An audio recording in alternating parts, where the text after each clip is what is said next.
Abra sua Bíblia, por gentileza, em Lucas, no capítulo 15. Nós vamos ler o início desse capítulo, apenas os 2 primeiros versos.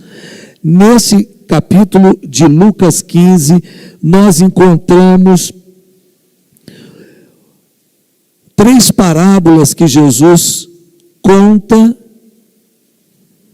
e certamente já estudamos em outros momentos de nossas vidas essas parábolas de maneira separada. Quem já não terá ouvido falar da ovelha que se perdeu, da ovelha perdida, da dracma perdida, do filho que deixou a sua casa, o seu lar. Queremos compartilhar essa palavra hoje de uma outra maneira. Todos encontraram? Vamos ficar em pé mais uma vez para a leitura da palavra. Os 2 primeiros versos de Lucas 15, 1 e 2.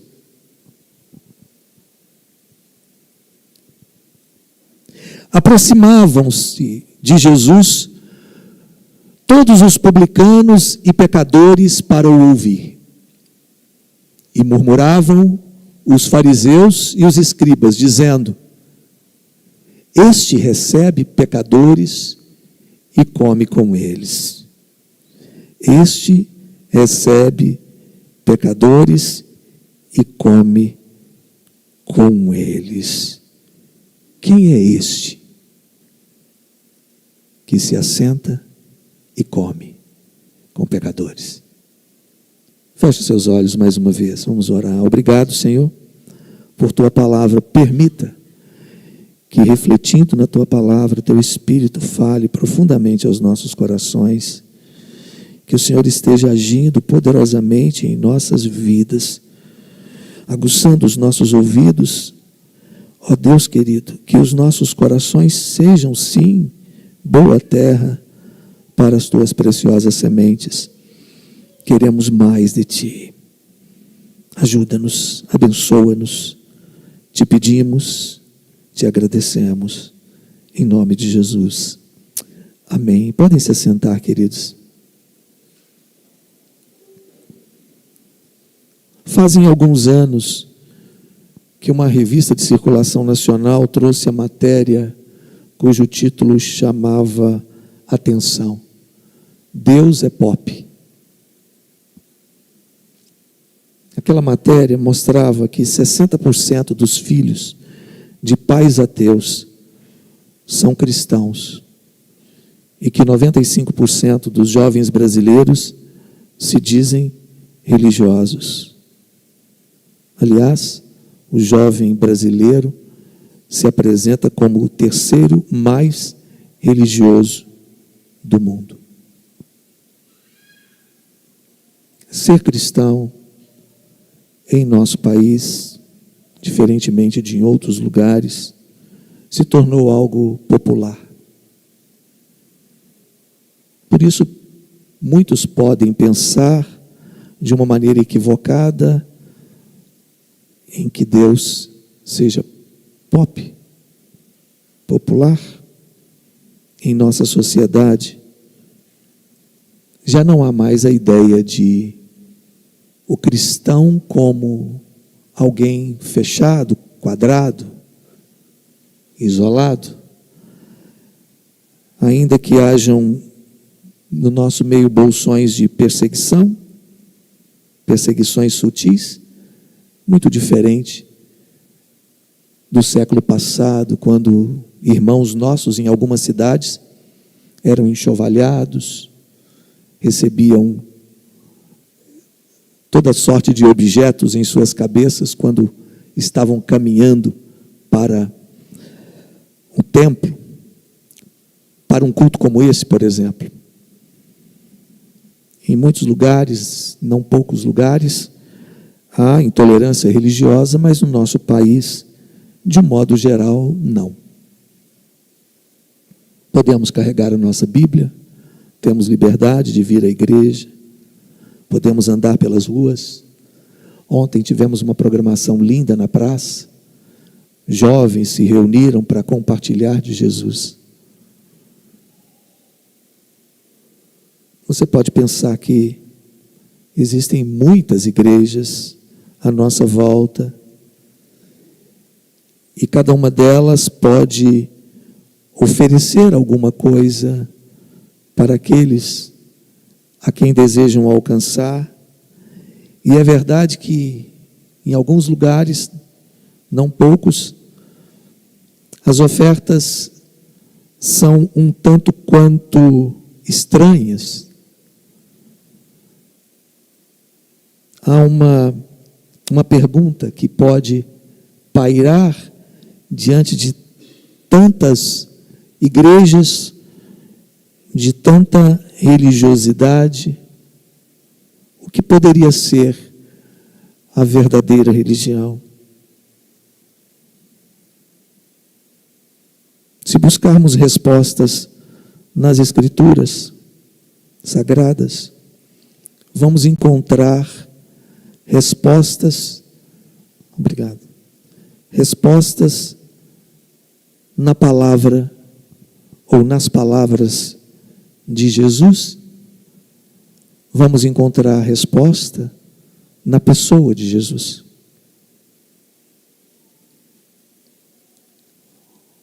A palavra religião vem de uma palavra latina que significa religar. A palavra é religare. Religar o homem ao divino. Religar o homem a Deus. Paulo vai dizer a Timóteo no capítulo 2 da sua primeira carta ao Timóteo, no verso 5: porque há um só Deus e um só mediador entre Deus e os homens, Cristo Jesus, homem. Somente em Cristo podemos ser religados a Deus. Isso é fato para nós. Vindo ao texto propriamente dito, Jesus está há cerca de mais ou menos 2 meses para a sua crucificação. O cerco contra ele estava intensificando cada vez mais.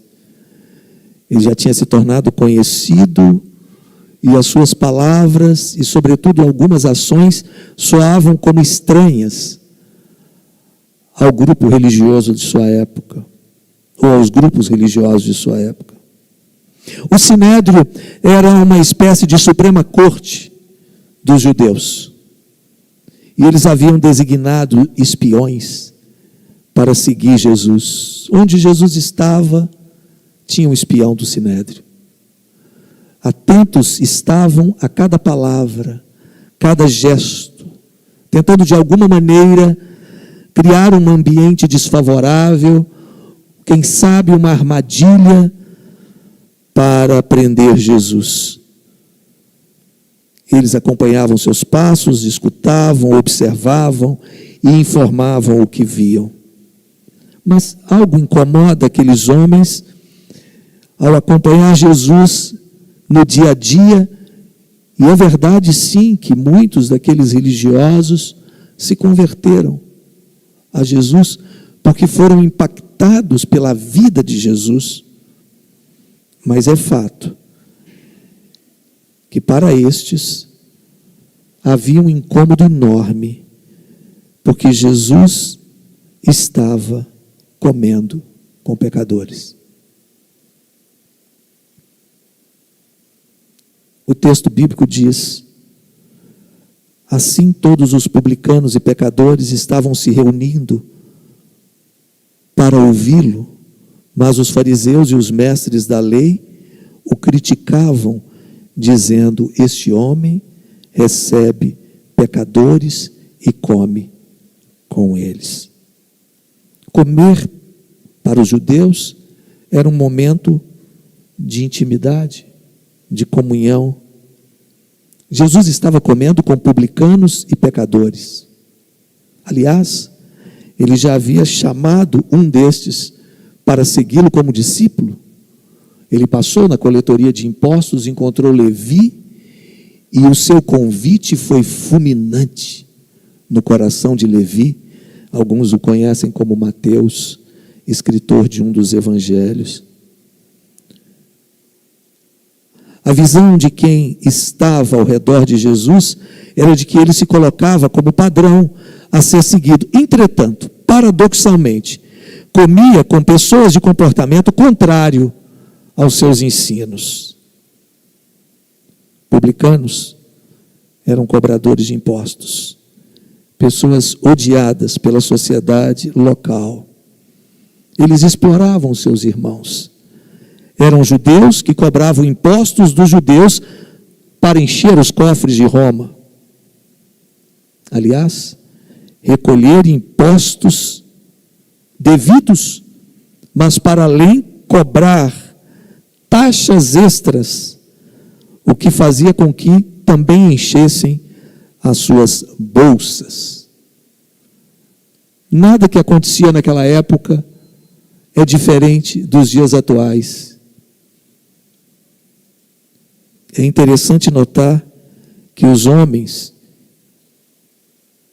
que os líderes religiosos da época mais abominável, Jesus acolhia.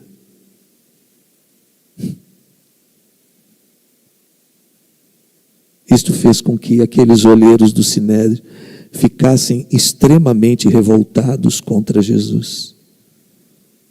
Por isso, o mestre contou 3 parábolas com uma só resposta à acusação deles, a respeito da sua proximidade com aqueles pecadores.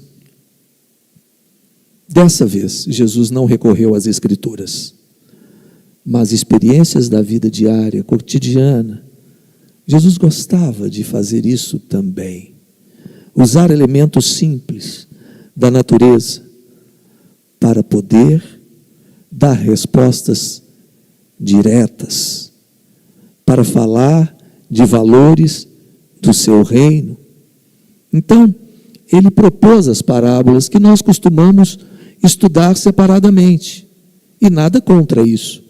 Elas são riquíssimas por si só, cada uma delas. Mas aqui, nesta noite, nós queremos seguir o que Jesus estava querendo dizer ao contar as 3 parábolas. E mesmo que nós não leiamos todo o texto, eu convido que vocês leiam esses textos em casa, nós vamos tentar compreender o que Jesus estava querendo dizer para os religiosos de sua época, a respeito de ele, Jesus, estar ali assentado com pecadores. Algumas perguntas nós precisamos fazer aqui, para entendermos o todo. O que as parábolas têm em comum? Objetos que se perderam e foram achados, ações de procura e de espera, tempo, alegria no final de cada encontro. O que Jesus está querendo dizer para nós? Quando Jesus usa a figura da ovelha, Jesus está dizendo que a ovelha representa um dos elementos centrais na vida cotidiana, econômica e espiritual dos judeus, e o seu simbolismo abrange desde a dependência, a humildade, sacrifício e pureza. Poderíamos aqui enumerar uma série de detalhes especificamente sobre a parábola, mas é bom lembrar que Jesus está respondendo aos escribas. Existem ovelhas que estão no aprisco, e existe uma que não está no aprisco. Quando Jesus diz que o pastor deixa as 99 para buscar a que se perdeu, nós não podemos apenas nos fixar nesta frase, ou nesta parábola em si, mas precisamos compreender como Jesus via as multidões.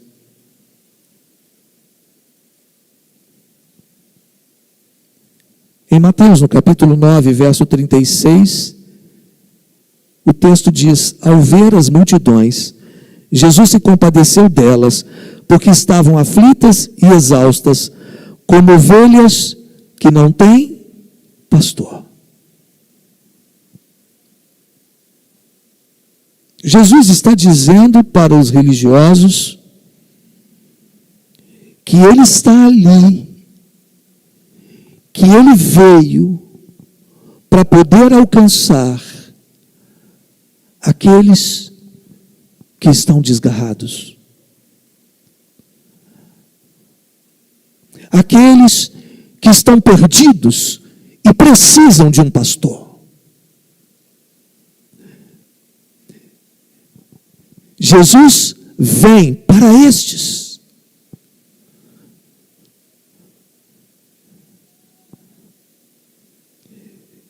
Ele está dizendo que a ovelha perdida é tão importante, tão significativa, que aquelas que já estão no aprisco.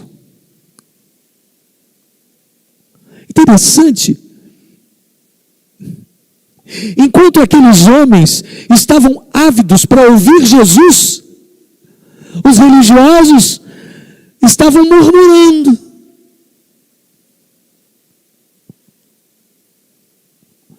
Estavam questionando o que Jesus estava fazendo ali. O que Jesus está dizendo com todas as letras é que Ele pode ficar, Ele pode estar em qualquer ambiente, porque não são os pecados e os pecadores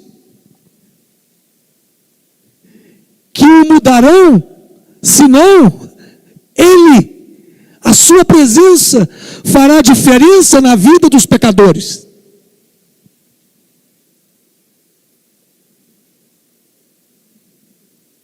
Jesus está dizendo com todas as letras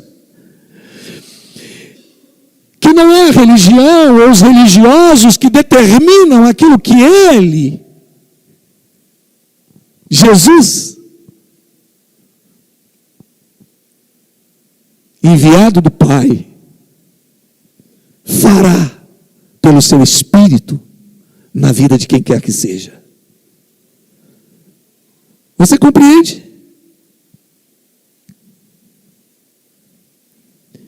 Portanto, a ovelha que se perdeu é importante para Deus e precisa ser encontrada. Onde elas estão? Onde?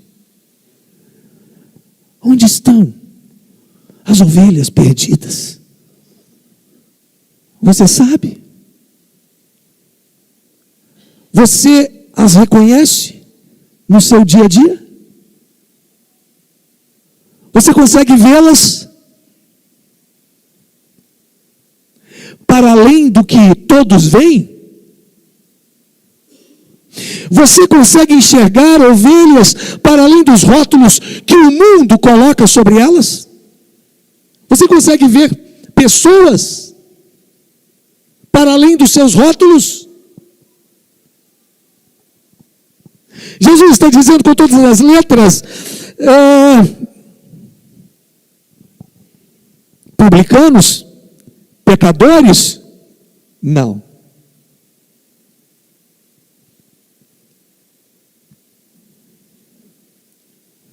Vocês se lembram quando Jesus falou que Ele é o bom pastor? lá no Evangelho de João, capítulo 10.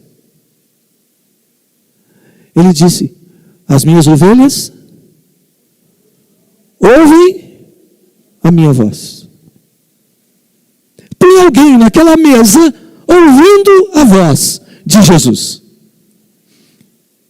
Tem alguém ao seu lado, tem alguém no seu trabalho, tem alguém na sua família que está ávido por ouvir Jesus. Mas há um barulho ensurdecedor, para além do pastor que está já começando a alterar a voz dele. Um barulho ensurdecedor de religião.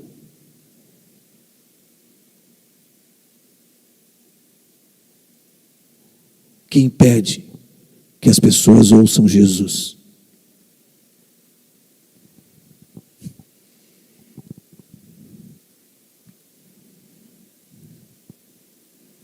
Então ele fala da dracma, de uma mulher que perde a dracma, uma das 10 dracmas que ela tinha.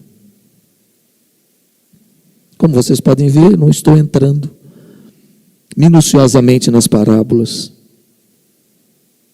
Mas a figura da dracma, bem, o que era a dracma, né? A dracma era uma moeda de prata grega, equivalia a um dia de trabalho. Mas a moeda que mais circulava não era a dracma, era o denário romano, que também valia a mesma coisa. Não era a moeda usada no templo, o shekel, que valia 4 vezes mais qualquer dracma e qualquer denário. Sim, a moeda que era ofertada no templo. Daí ter cambista ali também trocando moeda. Chegava com denário, trocava por shekel, porque era, imagina, era oferta lá dentro do templo. Claro, havia ofertas de animais também. Mas por que Jesus está usando uma dracma na figura da parábola que fala sobre isso? A mulher que tem 10 dracmas e que perde uma, e que procura desesperadamente por esta uma, limpa a casa.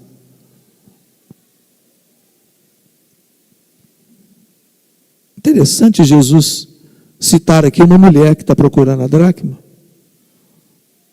e não um homem que perdeu algum dinheiro em algum lugar. Alguns dizem que havia uma tradição, um adorno feito de dracmas que as mulheres usavam quando recebiam seus dotes. Isso era algo digno para elas. Há quem diga que o colar ou o adorno tinha 10 dracmas.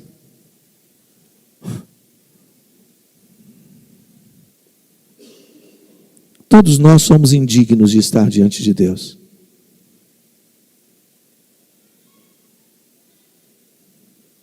Jesus poderia ter usado uma outra moeda, mas ele está usando a moeda menos corrente, restrita a pequenas comunidades, para dizer àqueles religiosos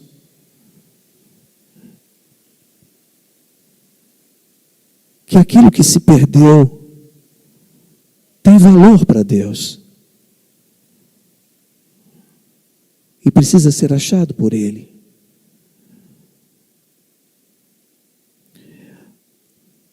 O que se perdeu é importante, mas o que se perdeu tem valor para além de uma moeda,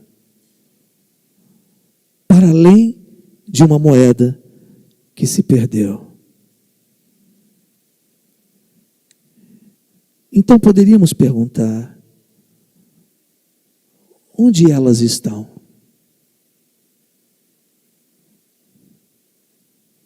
Sabemos? conseguimos procurar com intensidade, com diligência, com desespero, com paixão para além do valor monetário, do valor material. Sim, porque a ordem do mundo que vivemos é de que coisas são mais importantes do que pessoas. Mas Jesus não está falando de coisas. Jesus não está dizendo que coisas são mais importantes do que pessoas.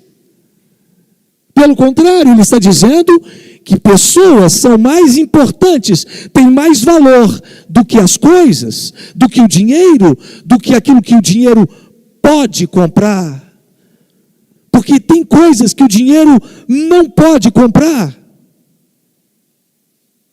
Uma vida, uma alma, um pecador vale mais que o mundo inteiro.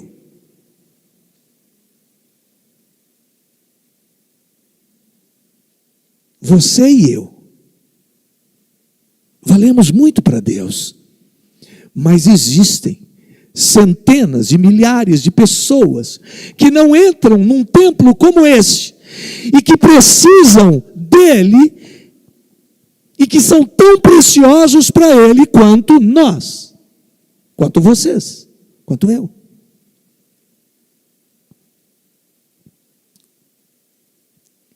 Jesus está dizendo para os religiosos: vocês acham que isso é monopólio de vocês? Vocês acham que Deus é monopólio de vocês?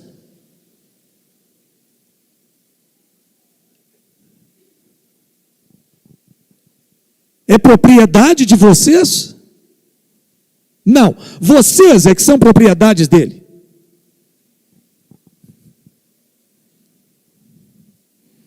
O que é que incomoda os religiosos? Uma ovelha que não está no aprisco? Uma moeda que se perdeu? Que foi perdida?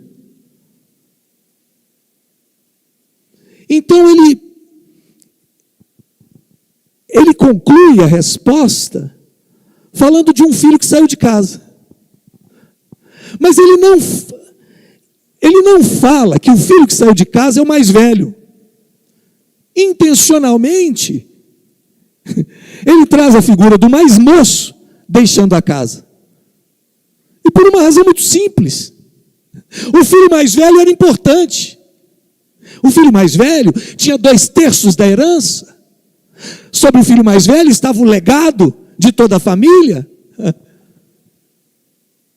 O filho mais moço não tinha esse lugar tão importante assim na cultura judaica.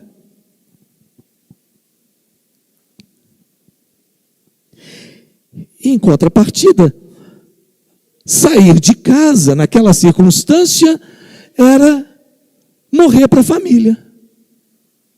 Porque o filho que saía de casa, nessa circunstância, estava morrendo para a família. Estava matando o seu pai. Ou seja, quebrando uma aliança. Não diferente desses pecadores. De pecadores que insistem em se afastar de Deus, de pecadores que insistem em caminhar para longe de Deus. Não poucos caminham para longe de Deus. Filhos pródigos. Mas precisamos compreender que filho é filho. Filho não deixa de ser filho. Não existe ex-filho. Não existe. Filho é filho. Uma vez filho, filho para sempre. Eu sei que você pode pensar, pode conjecturar, pessoas que se afastam de Deus e que não voltam. Alguém que desviou. Será que foi enviado?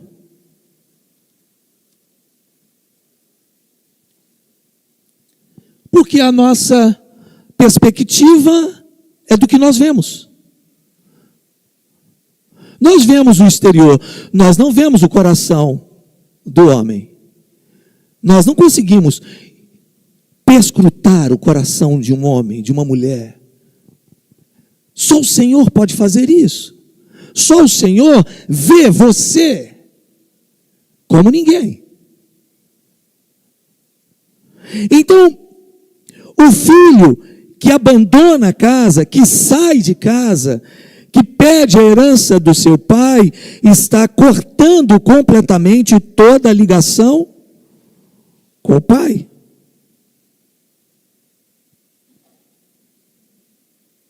Agora, diferentemente das duas primeiras parábolas, que são procuradas,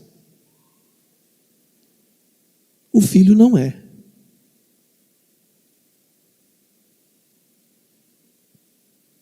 O pai não sai desesperado de casa atrás do filho.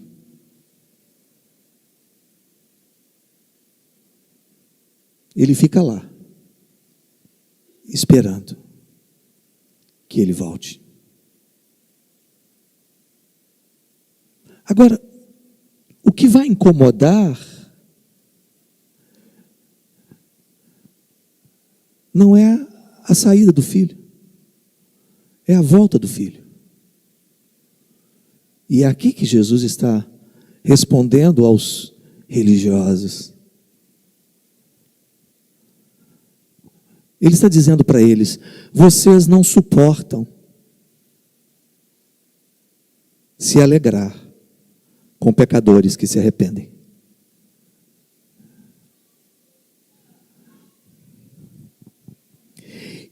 E aqui, meus irmãos, entra um ponto crucial para nós como discípulos de Jesus. É assim que nós queremos ser, não? Não é verdade? Queremos ser discípulos de Jesus? Então nós precisamos quebrar paradigmas. Prestem atenção no que eu vou falar agora.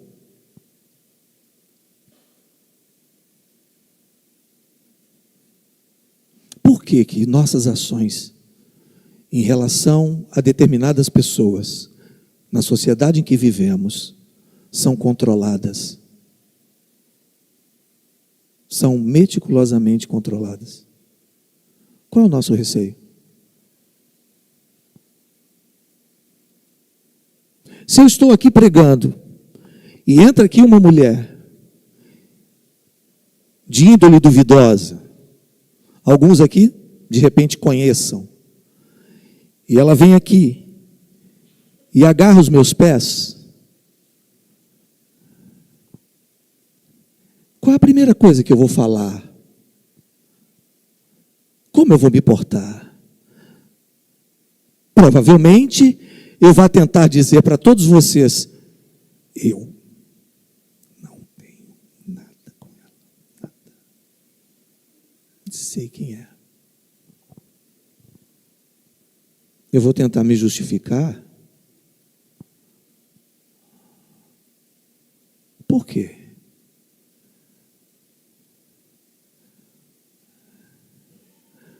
Por quê? Qual é o receio? Qual é o receio de estarmos à disposição de alguém que deseja ouvir Jesus, independentemente do que está fazendo com a vida? Qual é o problema? O que Jesus faria?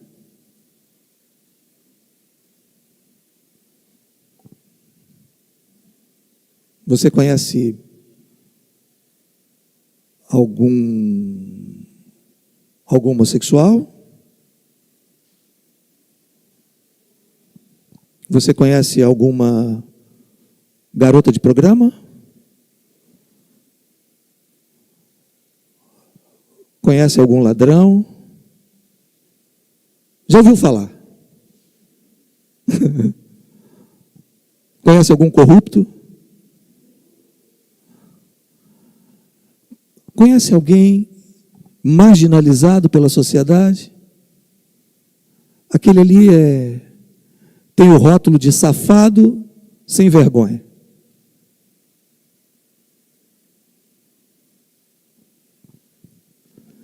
Pastor, eu não posso me aproximar daquele cara, porque daqui a pouco minha esposa está me questionando. O que você está fazendo lá com aquele cara? Então, observe que parece que esse comportamento religioso não mudou. Porque com muitas habilidades, nós vamos nos esquivando de determinadas pessoas para estar num ambiente mais palatável, mais confortável para a nossa fé. Mas a questão é, qual é o receio? De que eu tenho que dar justificativas a religiosos? De que eu tenho de que eu estou inseguro em relação à minha fé?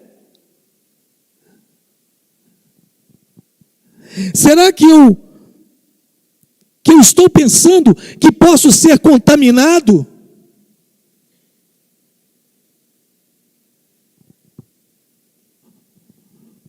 Então, Jesus, com todas as letras, e aqui eu estou caminhando para a conclusão,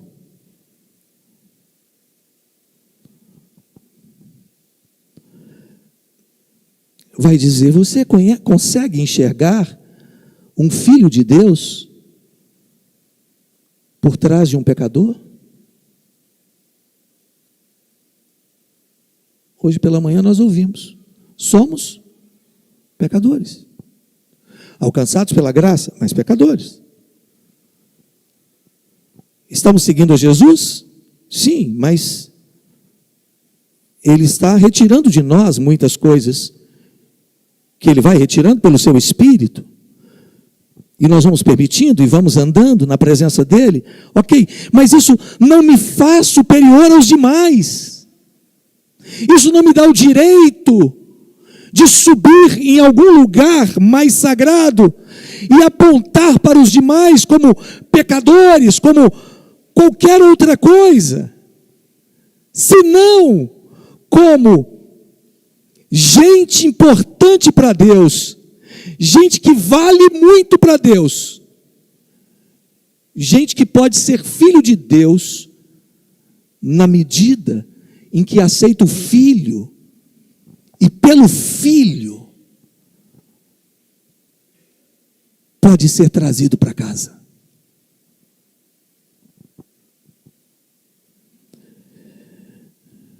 Todas as parábolas falam de alegria no final. Todos ficam alegres. O pastor fica alegre de trazer a ovelha de volta ao aprisco. A mulher fica alegre, fica contente de achar a dracma.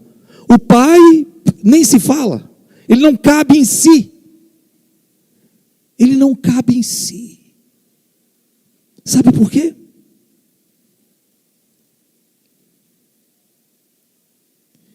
Jesus vai dizer em Mateus 9, 12 e 13: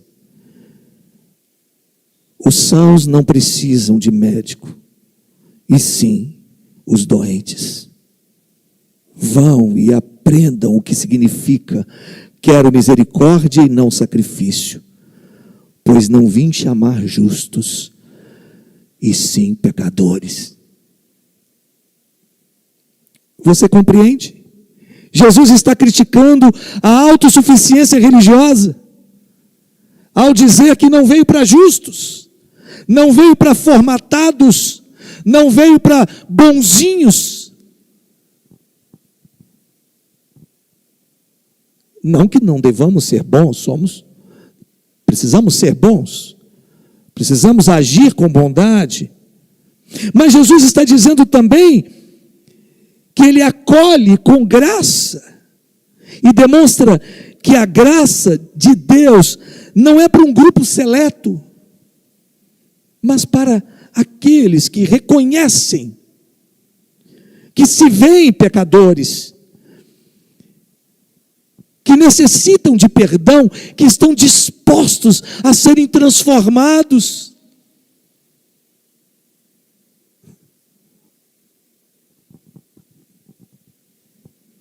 Misericórdia, acolhimento. Jesus está confrontando a legalidade dos religiosos, citando que deseja misericórdia.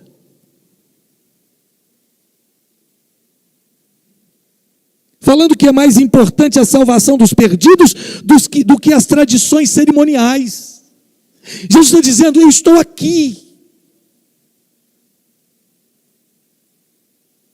O que a humanidade esperava está acontecendo. Jesus está dizendo com todas as letras: eu vim salvar essa gente. Gente como vocês. Eu estou sentado aqui não para cair na farra, não para me deixar levar por práticas pecaminosas. Não, eu estou aqui porque eu sou a esperança de Deus para essa gente. Eu estou aqui porque Deus amou essa gente. Eu estou aqui porque assim como vocês,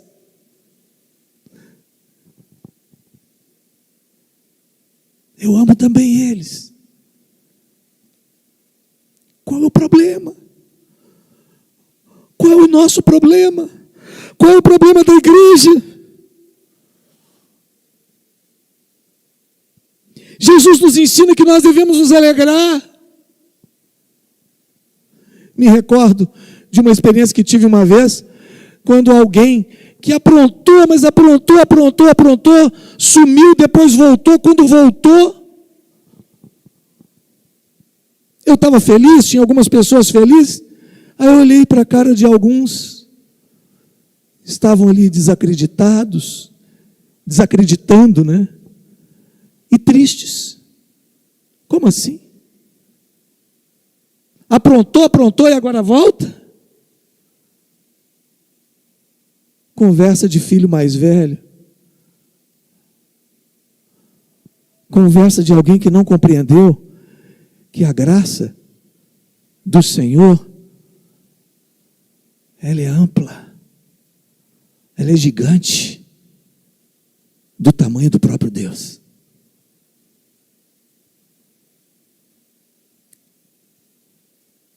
Jesus nos convida a nos alegrarmos por cada pecador que se arrepende, confessa seus pecados e se volta para Deus. Jesus nos ensina que nós devemos nos alegrar com filhos que voltam. Gente que em algum momento saiu de casa, mas arrependido, em sua confissão ao Pai, se submete como servo. Jesus está dizendo que come sim com pecadores. Ele é capaz de comer com pecadores, de acolher pecadores.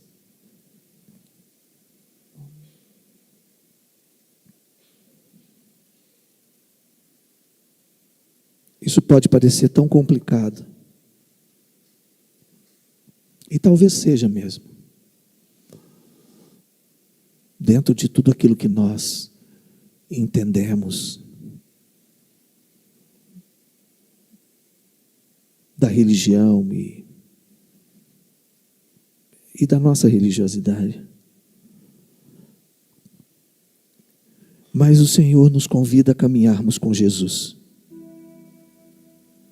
a seguirmos os seus passos, a seguirmos a sua agenda. Meus irmãos, a nossa agenda não é a agenda que o mundo impõe a nós, mas é a agenda de Jesus. Eu termino dizendo sobre aquele texto clássico que vocês conhecem, do encontro com Jesus e a mulher samaritana. Aquele texto começa com uma frase muito interessante e que às vezes passa desapercebida. O texto diz: e era-lhe necessário passar por Samaria. Jesus podia ter dado a volta. Jesus podia ter atravessado por Jericó, ali onde Josué entrou com todo o povo, passado para o lado de Decápolis e subido até a Galileia, e lá ter atravessado pelo mar da Galileia, lago de Genezaré. Mas Jesus não fez esse caminho que todo judeu fazia, porque não queria passar em Samaria. Jesus queria passar por Samaria, porque ele tinha uma agenda com uma mulher, no lugar público, uma mulher de índole duvidosa.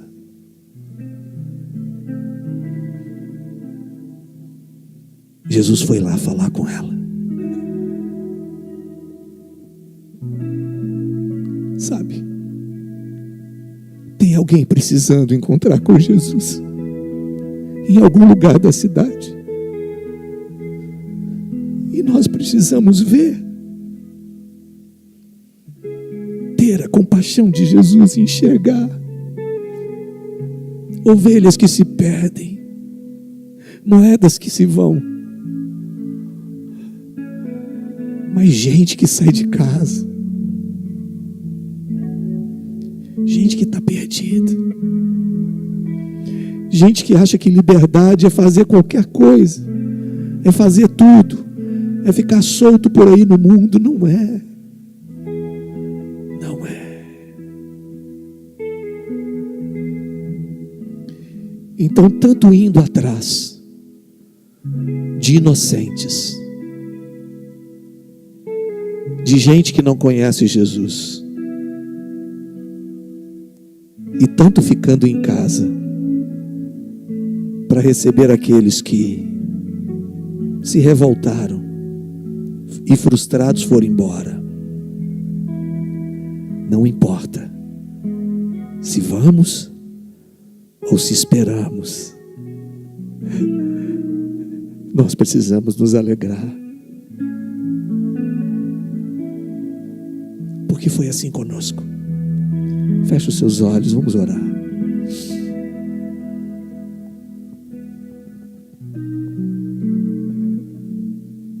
Fale com Deus, do seu jeito, da sua maneira. Eu vou dar um tempo para você falar com Deus, enquanto eu canto uma canção curta.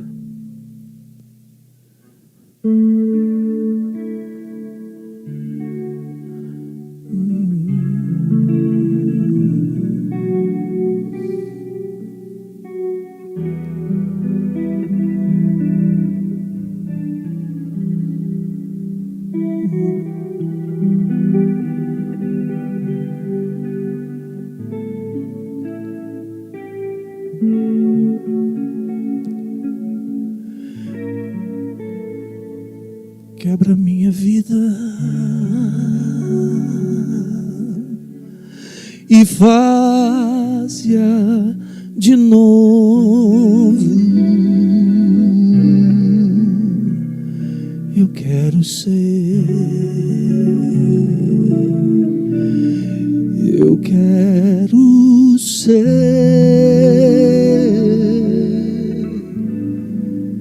um vaso novo.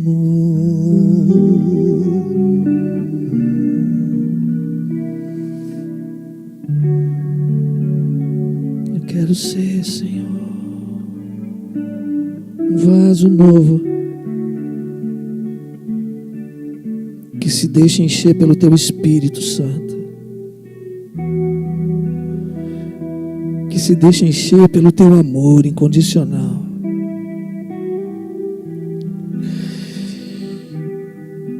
que me leva sem reservas a me aproximar de gente que precisa do Senhor. Não para discutir religião,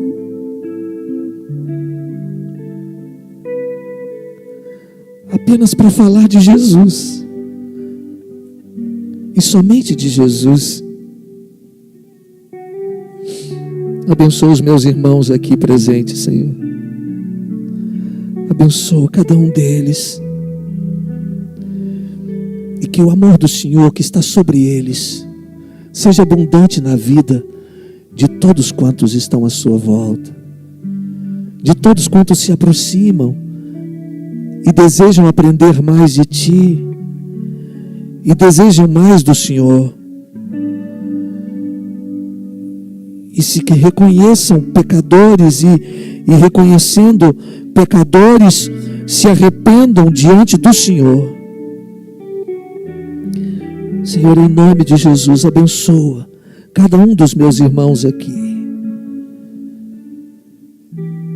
E se porventura há alguém aqui que se afastou do Senhor, que está longe, que se sente distante, eu não conheço, Senhor, o coração de cada um, mas o Senhor conhece. Se há alguém que precisa desta graça do Senhor, desse amor do Senhor, entende isso, que o Senhor os abrace, acolha, abençoe, e que em nós não falte a paixão pelos perdidos que podem ser achados por Ti. Em nome de Jesus oramos. Amém. Amém. Bem, queridos, estamos chegando ao término do nosso culto. Existem tantas coisas que Deus quer falar comigo e com você durante a semana. Eu te aconselho a abrir o seu coração, a deixar os seus ouvidos sensíveis à voz de Deus, porque Ele está falando o tempo todo conosco. O meu desejo, a minha oração é que vocês tenham uma semana abençoada, uma semana proveitosa. Mas eu quero deixar uma tarefa com vocês, muito simples. Ela pode ser praticada ainda essa semana, pode ser praticada ainda dentro desse mês, ou quem sabe no próximo mês. Se permita se assentar e comer com pessoas como você. Pessoas que não estão aqui dentro da igreja. Pessoas que precisam tanto de Jesus quanto nós, quanto cada um de nós. Se permita, ore por isso. Ore, Senhor, coloca no meu coração o desejo de tomar o café com um amigo, com uma amiga, de almoçar com uma família, de pessoas que eu considero, que eu amo e que eu desejo vê-las na presença do Senhor. Coloque isso como um propósito. E assim, quem sabe, alguns não verão Jesus em você, não só nas suas palavras, mas nos seus gestos, na maneira como você parte o pão. Como os discípulos de Emaús perceberam Jesus lá em sua casa,